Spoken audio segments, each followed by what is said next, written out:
Today we're working through lesson 6 now in my scales book, and up to now we've been working through the C major scales in all the vertical positions covering the entire fretboard, and then we covered the A relative minor scale to C major, or the A Aeolian mode, and then also the pentatonic, the major pentatonic, and the minor pentatonic related to C major and A minor, or A Aeolian. And now we're moving to a G major scale, and this is where it starts to get, a little more clear from a mechanics of the fretboard perspective.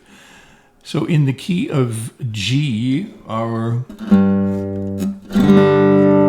tonal center is obviously going to be G, and we have an F sharp in this scale. Now this is a master fretboard with all the notes of a G major scale. Why do we have an F sharp? Because in fact, a major scale is made up of it's not so much the notes that make up a scale, it's the distances between the notes. So a G major scale is a tone-tone, semitone, tone-tone-tone, semitone scale, as is a C major scale. A C major scale is also a tone-tone, semitone, tone-tone-tone, semitone scale, as is a D major, as is an E flat, as is an F, and so on, right? They're all the same scale. They only differ in where they start. I'll let you wrap your head around that. So when we start on a G note, if we start on G note, we have a G to A is a tone, A to B is a tone, B to C is a semitone. All good. C to D is a tone, D to E is a tone, E to F is a semitone. We have to make that a tone by putting a sharp there, E to F sharp. And then F sharp to G is going to be the semitone. So we correct the natural note scale, which is a C major scale, for instance.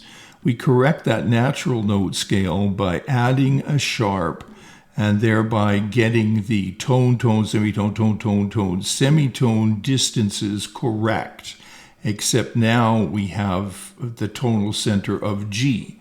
We're no longer in a tonal center of C. Okay, now how is this going to be expressed on the guitar fretboard? There are all the notes of a G major scale. We want to now separate those notes and those scale forms, and we're doing it all on the same page this time. So G major, there's my F sharp.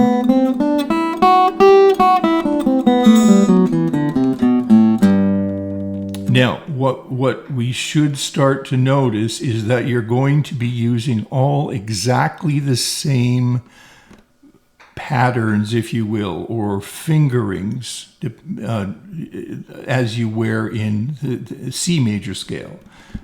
As an example, here's a C major scale starting on C.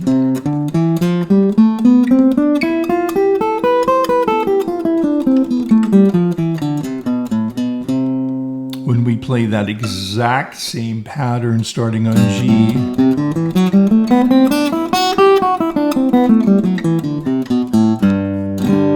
we have a G major scale, right? This scale, the next one, starting on G, right? And then when we were playing that scale pattern that we just played there up here,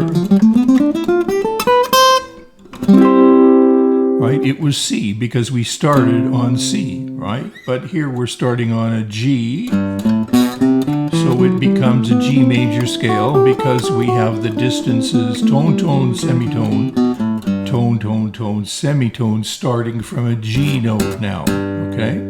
Now we move up to the next position.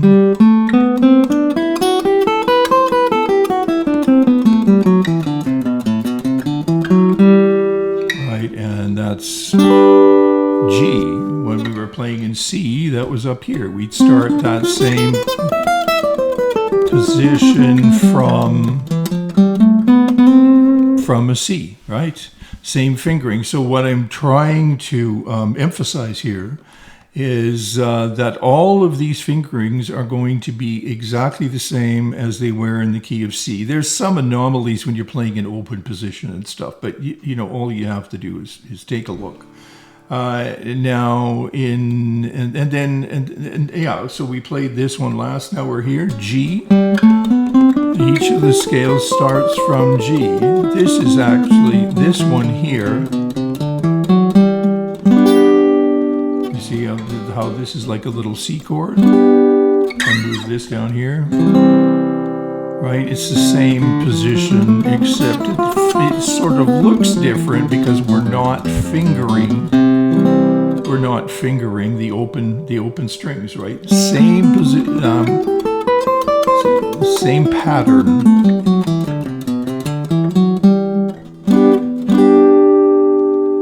Okay, then let's move up. G starts here.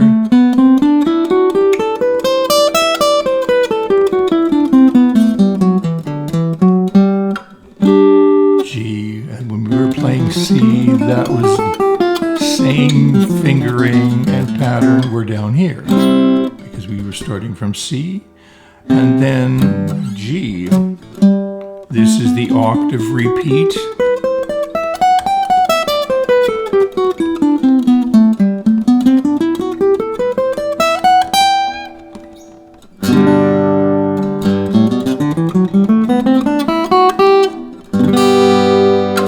Okay. Now, you've all heard of the caged system, and it's been explained really terribly many more times than is fair. Each one of these scales has a root chord underneath it, and if we looked at the key of C, I'm going to look at the key of C right now, and here is a C chord, right? And underneath that C chord we have our C major scale. Up, the C chord moves up, but as you can see, it's essentially what it is it's a barred A chord, an A shape, right? And underneath that we have the scale of C. So C shape, A shape. We move up, here's a G shape. And underneath that we have a scale, right, with that G shape, and then we E shape, right, and then a D shape with its related scale underneath.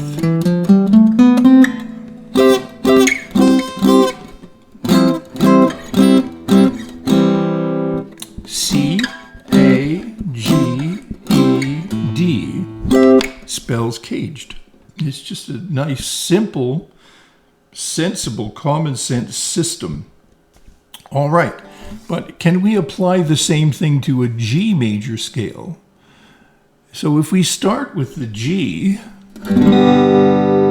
in the word caged, what's the next letter after G? The next letter after G is going to be E. And there's the next, they all dovetail together. And the next letter is going to be D. Right? And underneath that we have its scale. And the next letter is going to turn back around, right? Because we ran out of letters. We went G, E, D. Now we're going to start with C.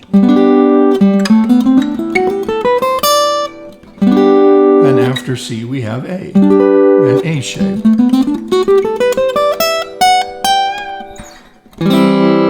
And then we spell the word caged, right?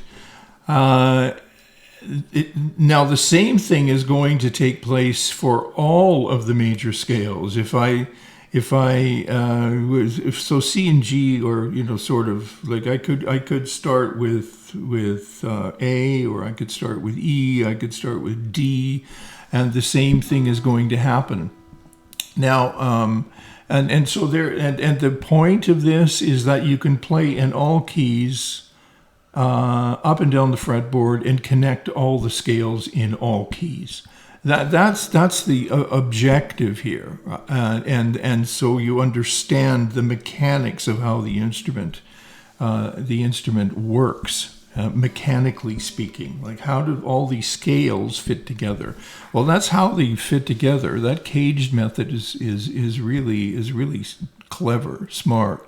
I first heard of that method in a workshop that I attended with Joe Pass in the 1970s, and he explained things not very clearly. Great player. But like just do this, right? But one thing that really stuck with me is this. Yeah, he just very matter of factly said, well, the whole fretboard is just like spells the word cage. C-A-G-E and D. And then underneath that you have your related scales. And it took me about a year to figure out what he was talking about. But that is what he was talking about, and many players understand this as a matter of how they understand their name and phone number. Okay, so that is, I think, good enough here. This should get you on the road to playing the G major scale. If you don't have these diagrams, and if you want these diagrams, and if you want the entire book, the link is in the description, written by me, and the book is called Scales, and I just revealed that it had that one mistake, which you can correct. And then you can work through this as a matter of practice routine.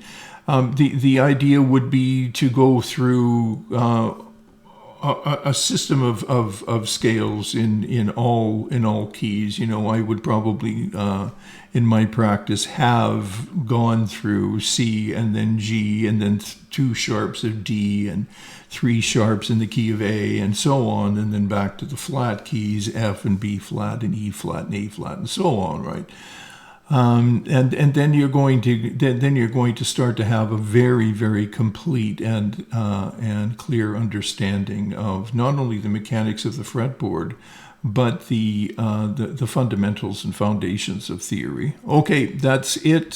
Theory, by the way, in music, bad name to call it theory. It's not theory. It's common practice. People have the impression that theory means something like that nobody, that somebody just made up and you can do whatever you want. But no, it's an explanation. Theory is an explanation of common practice, and it transcends any musical style. Remember tone, semitone, tone, semitone. Remember caged, the caged system. Work it out for yourself. There's a difference between vertical scales and horizontal scales. Horizontal scales you connect. You just connect the vertical scale positions. Look at my last video on that topic. If this video was helpful to you, like, subscribe. It helps the algorithm immensely. Maybe buy me a coffee. Buy one of my books, which you can get on Amazon. And please leave a question. I get back to all the questions with fairly lengthy answers. So thanks for stopping by. Thanks for your support, and we'll see you real soon.